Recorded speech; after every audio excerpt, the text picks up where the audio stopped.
Kamusta mga kapatid? Naway sumainyo at sa inyong pamilya ang biyaya at kapayapaan ng Panginoong Hesus ngayon at magpakailanman. Amen? Ako si Pastor Antonio Junior mga kapatid, lubos akong nagpapasalamat sa Diyos sa lahat ng kanyang ginagawa. Ang saya makasama kayo araw-araw. Dasal, pagbabahagi ng salita at natatouch ako sa mga komento. Minsan, alam kong ang Diyos ang kumikilos. Hindi ito galing sa akin kundi siya ang gumagawa. Alam ko na marami sa inyo kapag nag-click ng video ng panalangin, tahimik na lang kayong nananalangin sa puso. Diba? Sabi nyo, Diyos, kausapin mo ako ngayon. Gamitin mo ang pastor para magsalita sa akin. Mga kapatid, uhaw kayo sa higit pa sa relihiyon. Isang bagay na Diyos lang ang makakapuno sa kanyang presensya. Amen? Kaya may takot ako sa Panginoon dahil alam kong instrumento lang ako na gustong gamitin ng Diyos sa buhay mo. Kaya palagi ko kayong hinihiling na ibahagi ang mga panalangin ito. Hindi mo alam kung gaano kauhaw ang tao sa salita o mensahe ng pag-asa. Sa pagpadala nito sa WhatsApp, maaari kang makaligtas ng buhay. Tama, may mga tao na minsan gustong sumuko o tapusin ang buhay. Sa kasamaang palad, marami ring labis ang bigat ng dinadala. Napakabigat ng pasanin sa mundo, ngunit naging kaginhawaan ang salita ng Diyos sa libu-libong tao. Papuri sa Diyos mga kapatid. Basahin natin ang talinghaga ni Jesus sa Lucas 18. Ipapakita ko sa iyo ang tamang paraan para matagpuan ng Diyos, ikaw na laging nagdarasal at minsang nag-aayuno. Nalilito ka kung pinakikinggan ka ng Diyos o nade-depress ka dahil parang walang nangyayari. Ipapakita ko sa iyo ang tamang daan para simulan mong lakaran mula ngayon nang di ka na malilinlang o malilito. Ayos ba? Bago tayo magsimula, gusto ko lang sanang hilingin na mag-subscribe ka muna sa aking channel. I-click mo lang ang button na ito na mag-subscribe at sa tabi nito may lalabas na kampanilya. I-click mo ang kampanilya at piliin ang opsyong lahat-lahat. Tandaan mo yan para matanggap mo sa cellphone mo ang mga video na ina-upload ko. Mga kapatid, paalala lang, marami sa inyo ang miyembro na ng channel sa pag-click ng maging miyembro sa ibaba ng video. Ngayon, tumutulong na rin sila sa mga institusyong pangkawanggawa na sinusuportahan ko. Sila ay mga lingkod ng Diyos, mga pastor at misyonaryo. May higit 10 institusyon dito na maaari mong piliing tulungan. Sa ganitong paraan, mga kapatid, patuloy lumalago ang kaharian ng Diyos sa tulong ng mga mapagkawanggawa at mapagbigay tulad mo. Amen? Luwalhati sa Diyos. Salamat sa lahat ng ambag. Tara na mga kapatid, basahin natin ang Lucas 18:10 hanggang 14. Ikinuwento ni Jesus ang tungkol sa 2 lalaki sa talinghaga. Isa rito ay ang publikano, taga-singil ng buwis noong panahon ni Jesus, na madalas tingnan ng masama ng mga tao dahil sa pagiging tiwali at malupit. Sila ay masasama, walang pagmamahal sa puso. At sa kabilang banda, magsasalita si Jesus tungkol sa Pariseyo. Ang Pariseyo ay isang relihiyosong tao noong panahon na yon, isang lalaking mahigpit na sumusunod sa batas. Ang lalaking gumagawa ng maraming mabuti, ngunit napakayabang at mapagmataas. Tingnan natin kung sino sa kanila ang tinanggap ng Diyos. Ang lalaking itinuturing na pinakamalaking makasalanan sa lipunan, ang publikano, o ang lalaking itinuturing na pinakabanal sa harap ng mga tao na siya namang relihiyoso? Tingnan mo kung ano ang sinabi ni Jesus. 2 lalaki ang nagpunta sa templo para manalangin, isang Pariseyo at isang publikano.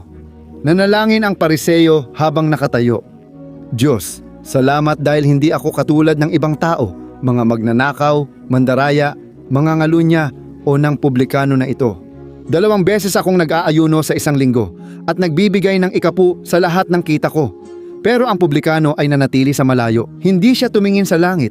Bagkus pinapalo ang dibdib at nagsabing, Diyos, maawa ka sa akin na makasalanan. Sinasabi ko, ang taong ito lang ang umuwi sa bahay na pinawalang sala ng Diyos. Ang nagmamataas ay ibababa at ang nagpapakumbaba ay itataas. Amen? Mga kapatid, pansinin niyo ang lalim ng talinghagang ito. Dito ako natututo ng maraming aral. Pero naniniwala ako na gagabayan tayo ng Diyos dito ngayon tungo sa isang napakahalagang punto na nangyayari sa ating panahon ngayon. Dito mga kapatid, nagsimula si Jesus na ikwento muna ang tungkol sa Pariseyo. Ang Pariseyo. Dumating siya sa templo at nanalangin siyang nakatayo. Pero ang nakakatuwa, ganito ang sinabi, at ang Pariseyo, nakatayo, ay nanalangin sa sarili niyang ganitong paraan. Ibig sabihin, mga kapatid, ang taong ito ay hindi nananalangin sa Diyos, kundi nananalangin siya para sa sarili niya. Hindi siya nakikipag-usap sa Panginoon, kundi sa sarili lang niya at sa mga sinasabi niya. Diyos, salamat at hindi ako tulad ng ibang tao, magnanakaw, tiwali, mapangalunya, at lalo na ng publikano na ito. Nag-aayuno ako ng 2 beses sa isang linggo. Nagbibigay ako ng 10 mula sa lahat ng kinikita ko. Mga kapatid, ang taong ito ay nag-iisip lang. Hindi siya nananalangin sa Diyos. Malinaw na sinabi ni Jesus, nananalangin siya sa sarili niya. At ngayon, mga kapatid, ano ang gusto kong sabihin sa inyo dito ngayon? Matindi. Malakas ang paghipo ng Espiritu Santo dito ngayon. Alam nyo ba kung ano yon? Maraming mga kapatid, akala natin na nananalangin tayo sa Diyos. Pero sa totoo lang, kinakausap lang natin ang sarili natin. Tayo-tayo lang ang nag-uusap. Tingnan mo kung gaano ako kabuti at katatag sa paglalakad ko kasama ang Diyos. Kung gaano ako ka-espiritual. Mga kapatid, madalas yan mangyari lalo na kapag may ibang tao. Dahil gusto nating mapabilib sila sa ating espiritualidad. May panganib ding gustuhin nating mapabilib ang sarili. Ipakita kung gaano tayo kabuti at akala natin hindi na kailangan magsisi. Dahil tayo, masyado ng banal, perpekto, malinis, pinabanal. Mga kapatid, dapat tayong mag-ingat sa ganitong kayabangan, sa ganitong pagmamataas. Ang pinakamasamang uri ng pagmamataas ay ang pagmamataas sa kabanalan, ang espiritual na pagmamataas. Dahil kapag iniisip natin na tatanggapin tayo ng Diyos, dahil mas magaling tayo kaysa sa iba, dahil palagi tayong nagsisimba sa bawat misa, o dahil madalas tayong nag-aayuno. Tapos, nagiging maputla at payat tayo kasi iniisip nating ganito tayo pakikinggan ng Diyos. May kanta pang nagsasabing, gagawin ko ang lahat para tanggapin ako ng Diyos. Sisigaw at tatawag ako. Pero mga kapatid, hindi yan ang dahilan kung bakit pinakikinggan tayo ng Diyos. Hindi dahil sumisigaw tayo o pinipilit natin. Pwede mong gawin lahat yan. Pero mga kapatid, dinirinig ng Diyos ang ating panalangin dahil sa tapat at mapagpakumbabang puso. Hindi daw kaya tiisin ng Diyos ayon sa Biblia. Maraming halimbawa sa kasulatan ng masasamang tao na gumawa ng maling desisyon buong buhay nila. Isang mapagpakumbabang panalangin ng pagsisisi ang nagdala ng malaking pagbabago at binago ng Diyos ang kwento ng taong iyon. Hindi ba, mga kapatid? Kaya kailangan natin, alam mo kung ano, magpakumbaba ng ating puso sa harap ng Panginoon. At pagkatapos, si Jesus, nagpatuloy siya sa pagsasabi, tingnan mo, sa parehong oras, ang publikano, ibig sabihin, ang maniningil ng buwis. Hindi siya pumasok sa templo, nanatili siyang malayo, tinatamaan ng dibdib at hindi tumingin sa langit. Sinabi niya, Panginoon, maawa ka Ama, ako'y makasalanan at nagkamali, patawarin mo ako Diyos.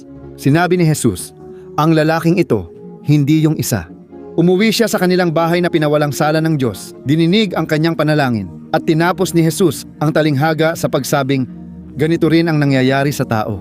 Ang bawat nagmamataas ay ibababa, at ang bawat nagpapakumbaba ay itataas. Amen? Marami ang nagsasabing nakasulat sa Biblia na ang inaapi ay itataas. Pero mga kapatid, wala pong ganoong talata. Ang sinabi ni Jesus ay ang nagpapakumbaba ang itataas. Sinasabi ko ito dahil maraming tao ang naaapi sa trabaho, sa bahay, pero hindi sila nagpapakumbaba sa harap ng Diyos. Hindi nila hinahanap ang Panginoon, kaya hindi sila matutulungan ng Diyos. Ang gusto kong sabihin sa inyo ay ganito. Ngayon, malaki ang ating hilig na mahulog sa tukso na ito. Dito, yung gustong makita ng ibang tao, yung gustong matanggap at purihin ng iba. Mag-ingat tayo mga kapatid. Napansin ko nitong huli na may nangyayari sa maraming simbahan, kaya ibabahagi ko opinyon ko. May mga kumukuha ng litrato at video tuwing may papuri at sermon, lalo na kapag may papuri. At kinukunan nila ng video yung taong nakataas ang kamay, di ba? O kaya yung taong umiiyak, nako, kapag umiiyak, aba, magandang eksena yan, di ba? Para mabidyohan nila, kasi pinapakita nito na kumikilos ang Diyos sa pagsamba. Pero mga kapatid, hindi naman yan palaging totoo. Kapag paparating ang kamera, marami agad lumalapit at pumipikit kasi ayaw nilang magmukhang hindi espiritual, tama ba? Ayaw ng tao na magmukhang hindi kasali o nakikibahagi sa ganoong kapaligiran. Hindi ko sinasabi dito mga kapatid na yung taong nakataas ang kamay, yung taong umiiyak ay hindi talaga nakakaramdam o hindi talaga nandoon at tunay na naghahanap sa Diyos. Hindi yun ang ibig kong sabihin mga kapatid. Kaya unawain nyo ng mabuti ang gusto kong ipaliwanag. Pero ang gusto kong sabihin ay, ngayon may malaking tukso para sa atin. Gusto nating magpakita ng isang imahe sa mga tao kahit na hindi naman talaga natin hinahanap ang Panginoon. Kaya mga kapatid, sinasabi ko ito kasi minsan may taong nakikinig ng papuri at pangangaral pero parang walang epekto sa kanya. Madalas nating husgahan na hindi talaga naghahanap sa Diyos ang isang tao dahil may estereotipo tayo kung sino lang ang tunay na naghahanap sa Kanya. Yun yung mga taong na-e-excite at nagtaas ng kamay. Alam kong marami ang nakaka-relate at sumasang-ayon dito at sa kasamaang palad, ganito talaga ang nangyayari. Gusto talaga nating ipakita sa mga tao kung ano ang nangyayari. Pero mga kapatid, ang Diyos ay tumitingin sa puso. Ako, halimbawa, kapag may papuri, kahit pa hinihiling ng pastor o ministro ng papuri na tumayo, ayaw ko talaga. Alam mo, mas gusto ko kasi mas nakakapag-concentrate ako pag nakaluhod, kaya humaharap ako sa upuan at lumuluhod para makapag-focus. At marahil, para sa maraming tao, hindi naman talaga ganoon ka-espiritual iyon. Ewan ko, hindi ko rin maintindihan, pero ang gusto kong sabihin ay dapat mong hanapin ang Diyos at huwag mong gustuhin na magpa-impress sa ibang tao. Kaya, kung hindi natin buong pusong hahanapin ang Diyos, hindi natin siya makikita. Ngayon, napapansin nating maraming pagsamba ang walang laman. Maraming pumapasok at lumalabas ng simbahan pero walang pagbabago. Bakit hindi nila hinahanap ang Diyos ng buong puso? Gusto ko lang linawin mga kapatid tungkol sa pagbivideo habang may pagsamba. Hindi naman ito masama, ayos lang. Maaaring maging maganda ito, isang biyaya. At maaaring makahikayat pa ng ibang tao na hanapin din ang Diyos. Ang hinuhusgahan ko lang dito ay marami sa kanila ang nagpapakita ng imahe na hindi naman nila ginagawa sa kanilang puso. Ayos lang? May talata sa Jeremias 29:13 na sinabi ng Diyos, "Hahanapin ninyo ako at matatagpuan kapag hinanap ninyo ako ng buong puso. Ako'y magpapakita sa inyo," sabi ng Panginoon. Amen? Ibig kong sabihin, makikita mo lang ang Diyos kung hahanapin mo siya ng taos puso. Kaya sinabi ni Jesus, kapag mananalangin ka, pumasok sa silid, isara ang pinto, at manalangin ng lihim sa Diyos na gagantimpala sa iyo. Aleluya. Kaya hindi lang pisikal na kwarto ang tinutukoy ni Jesus, kundi nais niyang alisin mo ang mga sagabal sa buhay mo.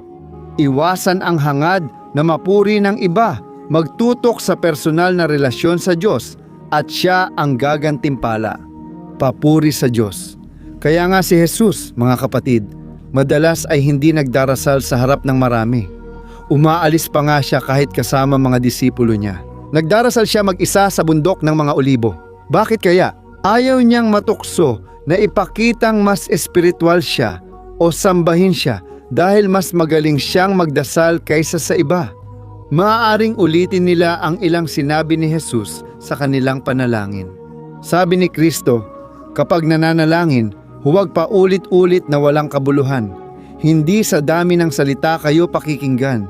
Kaya, ipinaliwanag ni Jesus, makikita ng Diyos ang sinseridad ng puso mo. Hindi dahil sa paulit-ulit mong sinasabi ang mga nakamemorize mong linya. Minsan, nagiging dasal lang ang Ama namin na walang dating.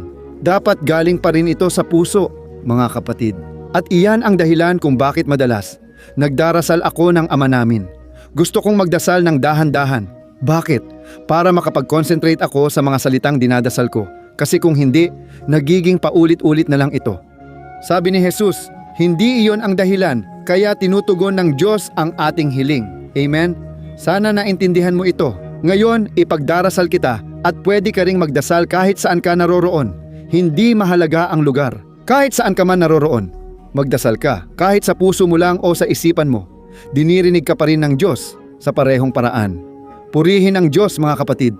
Naalala ko lang ang isang detalye dito. Naalala ko noong ako'y 18 taong gulang. Kakabago ko lang magbagong loob, pumasok si Jesus sa buhay ko. Ibinigay ko ang puso ko sa Kanya. Naalala ko na palagi akong maaga sa simbahan bago magsimula ang pagsamba. Dumating ako ng maaga, mga 15 minuto bago magsimula, ipinarada ko kotse ko sa harap ng simbahan at naramdaman ang pagmamataas sa sandaling iyon. Naisip ko, ilan kayang kabataan sa bayan namin ang kasing tindi ko maghahanap sa Diyos? Tingnan ninyo ang pagmamataas ng kabanalan, mga kapatid. Naalala mo ba yung sinabi ko? At nagsimula akong mag-isip, ilan kayang tao ang naghahanap sa Diyos? Katulad ko, sa mismong sandaling ito. At ayun, mga kapatid, naging sobrang proud at mayabang ako dahil naging radikal ako. Hinanap ko ang Diyos, nagbasa ng salita, at tinalikuran ang mga kalayawan ng laman. Doon ko naisip buksan ang Biblia at hilingin sa Diyos na kausapin ako kasi ganun ang pananampalataya ko noon. Gusto ko talagang makausap ako ng Diyos. Nang binuksan ko ang Biblia, kumilos ang Diyos sa ating pananampalataya.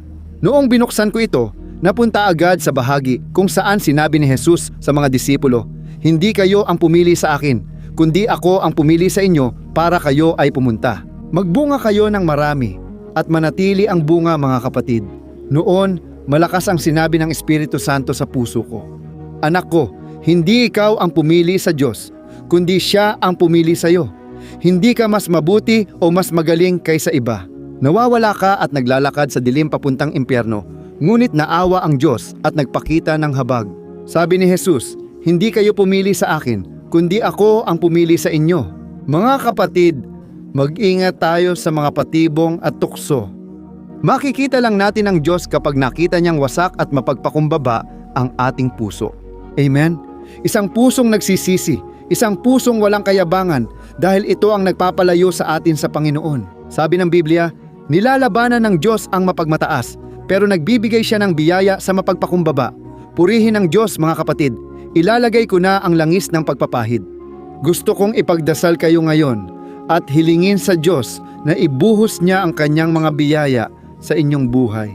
Pero higit sa lahat, higit pa sa pagsagot sa inyong mga panalangin, nais ng Diyos na maging ama ninyo, ang inyong tagapag-aliw, ang inyong tapat na kaibigan. Nais niyang laging makasama ka at ang kanyang presensya ay maging higit pa sa anumang biyayang matatanggap mo. Amen? Luwalhati sa Diyos, ipagdarasal kita ngayon. Sa huli, hinihiling kong ibahagi mo kung ilang tao ang maaaring mapagpala sa iyo. Luwalhati sa Diyos, manalangin tayo, mga kapatid, ipikit ang mata. Aleluya! Panginoon aking Diyos, nagpapasalamat ako para sa napaka-espesyal na sandaling ito. Anong pinagpalang salita ang ibinahagi mo sa amin ngayon? Aking Diyos, pinupuri kita dahil tinuturuan mo kami ng kababaang loob. Si Jesus ang pinakampagpakumbaba at marami kaming matutunan sa iyo, Jesus. Sinabi mo, matuto kayo sa akin sapagkat ako'y maamo at mapagpakumbaba. O Jesus, gaano ka namin kailangan, Panginoon? Madalas kaming nagiging mayabang at iniisip na mas magaling kami kaysa sa iba. Dahil lang kami ay nasa iyong landas, dahil lang hinahanap ka namin, dahil lang marami kaming tinalikuran, pero iyon lang naman ang ginagawa namin. Diyos ko, dahil sa iyong biyaya, nagkaroon kami ng lakas laban sa kasalanan at makalakad ka araw-araw. O Diyos, nagsisisi kami sa aming kasalanan. Patawarin mo kami, Panginoon, dahil madalas para sa sarili lang ang aming panalangin. Madalas hindi ka namin makita, Ama, dahil hindi namin ikaw hinahanap ng buo. Madalas hinahanap lang natin ang papuri at palakpakan ng iba. Gusto naming hangaan at respetuhin kami ng mga tao. Ayaw naming ituring na malamig sa espiritual. Dahil dito, iba-iba ang ekspresyon ng ating muka. Pinapakita nating hinahanap ang Panginoon, pero sa loob natin ay may pagkukunwari at hindi talaga natin siya hinahanap ng tama. O Ama, patawad po sa iyo, pati na rin para sa simbahan, dahil madalas kaming nagkakamali at mas inuuna ang pagsang-ayon ng tao kaysa sa iyo, Panginoon. O Diyos, maawa ka, Ama, alisin mo ang kayabangan at kababawan sa iyong bayan. Nais ka naming matagpuan, Panginoon. Nais naming magkaroon ng pusong mapagpakumbaba. Kahit wala kaming mahusay na paraan ng pagtuturo o pananalita, at di kami marunong magsalita sa pulpito o simbahan ng maganda. Nais naming maantig ang iyong puso, Ama, sa aming katapatan at pagpapakumbaba. Ama, sa mga sandaling ito, inihaharap ko sa iyo ang buhay ng lalaking ito at ng babaeng ito na madalas ay nagdurusa. Madalas hindi niya alam panatilihin ang buhay espiritual o ang malapit na ugnayan sa iyo, Ama. Ipakita mo sa taong ito, Diyos, na ikaw ay Diyos na naaawa at nagbibigay ng biyaya sa mapagpakumbaba at ginagantimpalaan ang tapat na naghahanap sa Kanya. O Panginoon, aking Diyos at aking Ama, hinihiling ko sa iyo, sagutin mo ang bawat kahilingan, Ama. Maraming komento rito mula sa mga nangangailangan, kulang sa emosyon at hindi pinahahalagahan ng kapwa.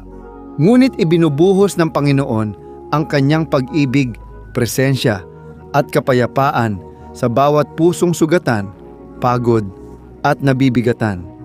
O Panginoon, Diyos at Ama, iniaalay namin sa iyo ang aming buhay at hinihiling na hawakan mo ang aming kamay. Huwag mo kaming hayaang mahulog sa tukso. Huwag mo kaming hayaang maligaw dahil sa mga sagabal ng mundong ito at maging sa mga panandaliang kaligayahan ng kasalanan. Jesus, tulungan mo kaming mapagtagumpayan ang bawat araw. Tulungan mo kaming hanapin ka, Panginoon, at matagpuan ka tuwing kami mananalangin. Sa pangalan mo, Jesus, nananalangin ako na ang pagpapahid ay magwawasak ng tanikala at pang-aapi sa iyong mga anak. Ama, itinataas ko ang lahat ng gawaing masama o sataniko laban sa kanila. Ama, itinataas ko sa pangalan ni Jesus. Hinihiling ko, O Diyos, ang kapayapaang lampas sa pangunawa.